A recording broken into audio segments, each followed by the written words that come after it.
हामिद साहब, इत्तेहादी ज़ाहिर है तासुर तो यही दे रहे हैं कि उनका झुकाव ज़्यादा ऑपोजिशन की तरफ है, मगर हुकूमती वुज़रा कह रहे हैं कि वज़ीर आज़म के पास एक ट्रम्प कार्ड है जो किसी भी वक्त चलेंगे। तो वो ट्रम्प कार्ड क्या होगा? क्या वो इत्तेहादियों के हवाले से होगा? क्योंकि इत्तला आती है कि हुकूमत ने खुद ने तो इत्तेहादियों को मनाना भी छोड़ दिया है। क्या कोई इशारा होगा जो इत्तेहादियों को जाएगा? क्या होगा वो कार्ड? देखिए, ट्रम्प कार्ड जो है ना, इनके पास अभी तक मुझे नजर तो कोई नहीं आ रहा। ट्रम्प कार्ड जो वो जितने भी थे वो खेल चुके हैं। देखिए, इनका जो सोशल मीडिया या डिजिटल मीडिया विंग है उसने नाराज अरकान को भी गालियां दी, रियासती इदारों को भी गालियां दी, सबको प्रेशराइज किया, ब्लैकमेल किया। एक जो मिनिस्टर साहब हैं जो बज़ाहिर बड़े सिविलाइज्ड हैं, मेरी उनके साथ बात हो रही थी कल, उन्होंने ये कहा जी कि पब्लिक प्रेशर जो है ना उसके जरिए इदारे भी हमारे साथ खड़े होने पे मजबूर हो जाएंगे और नाराज अरकान भी खड़े हो जाएंगे और हामिद मीर साहब आप भी खड़े हो जाएंगे। मैंने कहा भाई, मैं तो पब्लिक प्रेशर जो है उस पर खड़ा होता हूं नहीं होता वो तो मैटर नहीं करता आपके लिए। तो उन्होंने कहा नहीं, आप देखिएगा आप भी हमारे साथ खड़े हो जाएंगे। तो अब ये तो देखे ना, ये तो मेरे बारे में एक बात कर दी ना उन्होंने। तो ये तो मुझे पता है कि मैं जो है वो किसी के प्रेशर में आता हूं या नहीं आता। तो आपको अपने बारे में पता है कि आप किसी के प्रेशर में आ सकते हैं या नहीं आ सकते। तो वो जो मिनिस्टर साहब हैं बड़े शरीफ नफ्स आदमी हैं, लेकिन बात बड़े वो एक ऐसे एतमाद के साथ कर रहे थे कि जैसे कोई उन्होंने मेरी पता नहीं बाजू मरोड़ देनी है या पब्लिक प्रेशर जो है वो कहां से आएगा, मेरे सर में कोई पत्थर की तरह लगेगा, मैं गिर जाऊंगा, क्या होगा। तो इसलिए अगर मेरे बारे में उनका ये ख्याल है कि पब्लिक प्रेशर से मैं भी पिघल जाऊंगा, मोम हो जाऊंगा और उनके साथ खड़ा हो जाऊंगा, तो फिर बाकी जो उनके दावे हैं उसका फैसला आप खुद कर लें शाहजेब भाई।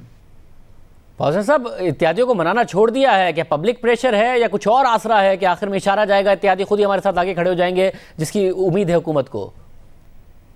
ये तासुर मेरा ख्याल है मैं शेयर करूंगा आपके साथ, क्योंकि जो हम देख रहे हैं कि जिस तरह की एक आउटरीच हो रही है वो बड़ी हाफ हार्टेड सी है।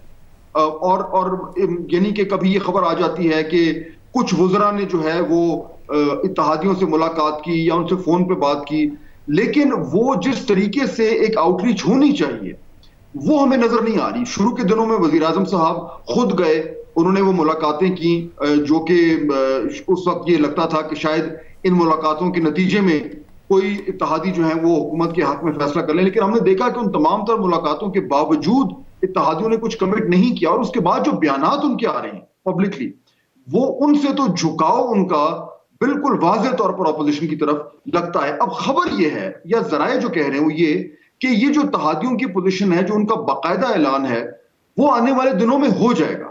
और अगर वो हो जाता है उसी तरीके से जो तासुर अभी मिल रहा है, तो मेरे ख्याल में फिर ये डिस्क्वालिफिकेशन का मामला और जो मुनहरिफ अराकीन है उनका जो मामला है वो फिर एक साइड शो बन जाएगा और असल मामला जो है वो इत्तेहादियों की बुनियाद पर डिसाइड हो जाएगा। वफा साहब, जो वज़ीर आज़म पोजीशन ले रहे हैं और पहले ही ले रहे हैं, जिस तरीके से तनकीद भी कर रहे हैं, फिर 27 तारीख को वो कहते हैं कि बहुत बड़ा जलसा होगा, आपको लगता है कि अगर उनकी हुकूमत को गिरा भी दिया इन्होंने तो वो विद ग्रेस चले जाएंगे? कोई एक जो इंस्टेबिलिटी है वो नहीं क्रिएट करेंगे, अदम इस्तेहकाम और ज़्यादा मज़ीद नहीं आ जाएगा?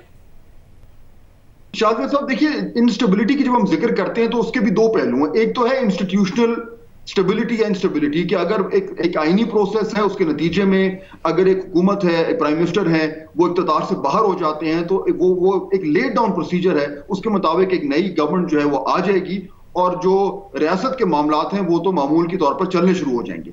लेकिन सियासी तौर पर क्या कोई इंस्टेबिलिटी नजर आएगी? मुझे लगता है यूं है कि वजीर आजम इमरान खान अगर वजारत उज़्मा से हटते हैं तो वो हत्तुल इम्कान कोशिश करेंगे कि वो अपोजिशन पर दबाव डालें। लेकिन मेरे ख्याल में हमें यह भी जहन में रखना चाहिए कि दूसरी तरफ जो उस वक्त की गवर्नमेंट होगी उसके पास भी बहुत सारे हरबे होंगे, बहुत सारे वसाइल होंगे अब तो, और उनके इंटरेस्ट में भी ये होगा कि वो जो इमरान खान से अपना बयानिया बना रहे हैं वो उसको काउंटर करने के लिए हत्तुल इम्कान कोशिश करें। तो दोनों तरफ से मेरे ख्याल में बयानिया की जंग होगी। उससे सियासी तौर पर इंस्टेबिलिटी का यह दौर अगले कई हफ्तों तक और महीनों तक हमें चलता हुआ नजर आएगा।